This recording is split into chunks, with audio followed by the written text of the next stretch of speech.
James Melendez, this wine from South Africa is next. Ashbourne Pinotage-Cinsault, Swartland 2018 vintage. Stay tuned and I'll tell you all about this wine.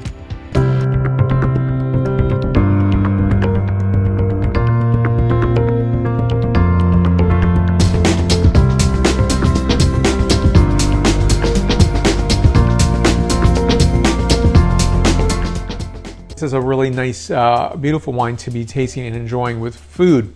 And to me, I think it's just going to be the optimum flavors in many a dish. The boba tea is the South African national dish, and I have a friend of mine from South Africa who was kind enough to make it for me, and it was absolutely delicious. Curry, basically, with ginger, lemon, dried apricots, and raisins. It's absolutely delightful and wonderful. So the spice characterization you get from boba tea is very nicely done for this wine, for the variety itself, the Pinotage.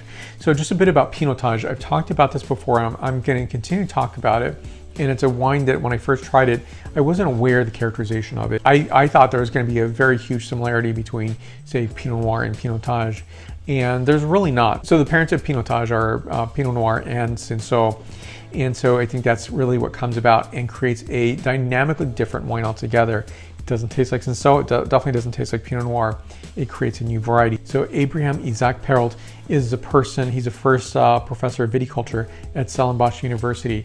So he's really interested in bringing in a wine grape that can survive, and it's also going to be vigorous enough to deal with all that, the varied landscapes in South Africa. So he combines the Pinot Noir and the Cinsault. He's also influential, and then he brings in 177 different grape varieties to South Africa. So let me show you the label up close. And I think it's a really nice old-timey label. I like that. So again, Ashbourne, here's the back label for you to look at here. I'll just read a bit of the copy in the back because I think it's informative and gives you more of a anchoring of this producer. The composition on this is 84% Pinotage, 16% Cinsault, which I think is very curious, right? So it's Pinot Noir times Cinsault that creates Pinotage, and Cinsault is brought in one more time. Pure unwooded Pinotage from a vineyard planted in 1972 on decomposed granite soil, freshened and brightened by a carefully judged component of Cinsault, making this a beautiful, balanced, and highly versatile wine. This is a uniquely South African blend of two historic and genetically related varieties made by the Hamilton Russell family.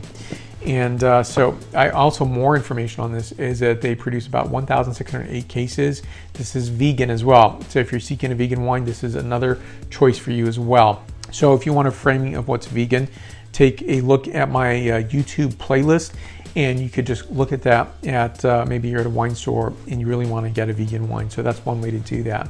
So this is family production by Anthony Olive Hamilton Russell. And so I think I understand this to be the most southerly of all wine growing regions in South Africa and closest to the sea.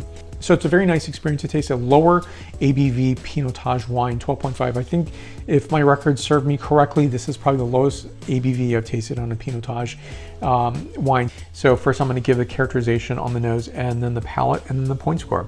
So first on the nose, black currant and red cherry notes, spice, pepper, clove, and a bit of dried herbs. Next is the palate characterization. So the nose is probably familiar notes. On the palate, it's a bit different, but that's really expressing the Pinotage as well as the Cinsault. And I'm getting notes of black currant, game, mushroom, and clove notes. So to me, I think all these come together to create a uniquely South African expression. And this is 93 points out of 100 points. And I think it's something to think about for a variety of foods. So obviously the boba tea, if you can try that, if you can't find somebody who can make it at a restaurant, there's many recipes online. So tomato-based dishes, I would also say Mexican food, charcuterie, and cheeses would be very nice with this wine. Thank you for watching. Stay connected. Again, more information on the producer down below. And you'll find me on Facebook, Twitter, Instagram, LinkedIn, and WordPress. Questions and comments down below on the social medias that I just mentioned. Also, subscribe to this channel if you haven't done so already. And if you already have, merci beaucoup to you. Thank you so much. I do appreciate that. Share this video with somebody who might be interested in a South African wine, a Pinotage, and a vegan wine. So let's stay connected. So thank you for watching. I will see you very soon at this tasting table. Santé.